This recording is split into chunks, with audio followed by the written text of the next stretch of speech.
When you're worrying, you get habituated to worry. So it's very important that you break the worry habit. Some people worry for everything. If it's very hot, they worry why it's very hot. If it is cold, they worry why it's very cold. If it is raining, they worry why it's raining. And one day, if they don't worry, they worry as to why they didn't worry. So it's very important. If you are in that worry habit, you need to break that worry habit. We've got 6 ways to break the worry habit. First and foremost, keep busy. When we say keep busy, it does not mean you must become a workaholic. Because a workaholic and an alcoholic is one and the same.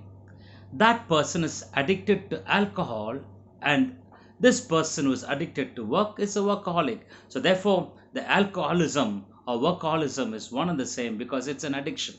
So keep busy means the entire day is scheduled. Right from morning till night, you schedule your day. Every bit of it is scheduled. That means there's no lose end of time. As we saw in the live in a daytime compartment, when our mind is idle, that's where worry enters in. As much as virus attacks a human body when the immune system is low. So it's very important for us to keep the entire day busy. As I told you in the earlier card and the principle, even if you don't have anything to do for 1 hour and you decide I'm going to worry for that 1 hour, worry. And after that, get up and do the other things lined up for the next time slot that you have set. Or if you feel you want to laze around, just do it. Nothing wrong at all because you have scheduled it. So keep busy. Don't fuss about trifles. For people who have got into this vicious cycle of worry, they fuss about trifles. They fuss about everything possible. Trifles is small, small things. They keep fussing about everything because that is their expression of their irritable nature. For instance, they come home and they find the shoe is fallen off from the shoe rack. They stand there and give a lecture as to why the shoe should be on the shoe rack. Or they come inside and find there's water on the floor. Immediately they start there to give a lecture on cleanliness. And they sit for the dinner and find the dish has got less of salt, and then they give another lecture. So these people are a big nuisance. They not only are miserable but make everybody's life miserable. And if you are in that worry habit, it's very important for you not to fuss about trifles. Next time when you come, you find the shoe is off the rack, just put it on the rack. You find the floor is wet, just swap it off. If you find a dish does not have salt, add some salt. It solved all the problem. Instead of making a mess of yourself and people around's life miserable, it's very important not to fuss about trifles. Because we are cut out for big things in life. And our journey in this life is very small. If you are journeying in a life, and if you're fussing about small things, you're missing out on the bigger beauties, on the bigger happenings of life. So very important, my dear friends, don't fuss about trifles. Use the law of averages in your favor. We saw that in the previous card itself. That means the thing for us to be healthy and active or no harm to be done is around 99%. But probably there's a 1% chance. Now, when you think of that 1% chance of getting infected with something or something bad happening to you, you miss out that possibility of 99% of life. So, instead of worrying, don't fuss about trifles. Use the law of averages to outlie your worries. And then you find you're able to break the worry habit. Cooperate with the inevitable. Inevitable means that which you cannot do anything whatsoever. What else can you do? It's inevitable. Just cooperate with it. For instance, right now, you must be feeling sad. The reason is one day you're going to die. The near and dear ones that are with you right now, they're going to go away.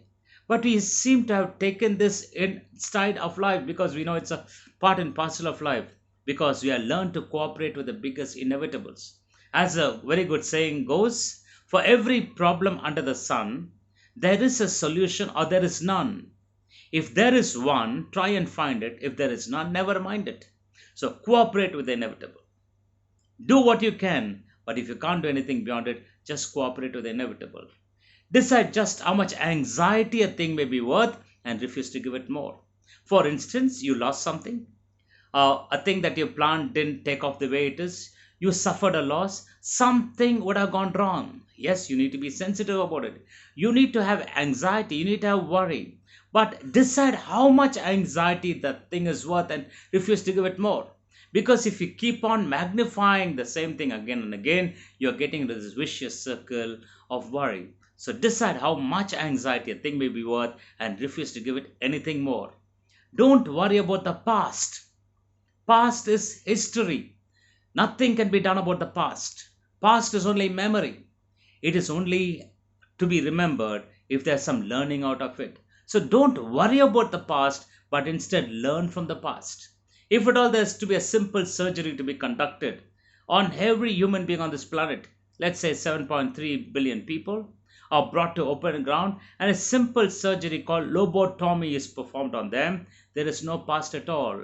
That means, where's the past? All in the mind only.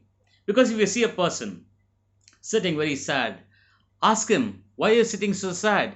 He'll say, you know something, this thing happened. That means happened. It's happened sometime back. Now he's gone back into his memory lane, picked up that sad incident and has brought it clearly in front. He's seeing it vividly and he's crying, yo. So therefore, don't worry about the past. By worrying about the past, if you can rectify the past, it's okay. But nothing can be done. Only thing that we can do is that we can learn from the past. Similarly, don't have anxiety for the future. Future is certainly not in our hands. We will not know what is going to unfold next.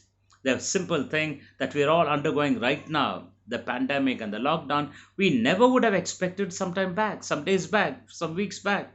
But today it's a reality. So therefore, never have anxiety for the future. We can always hope for the future. We can always plan for the future, but not have anxiety for the future.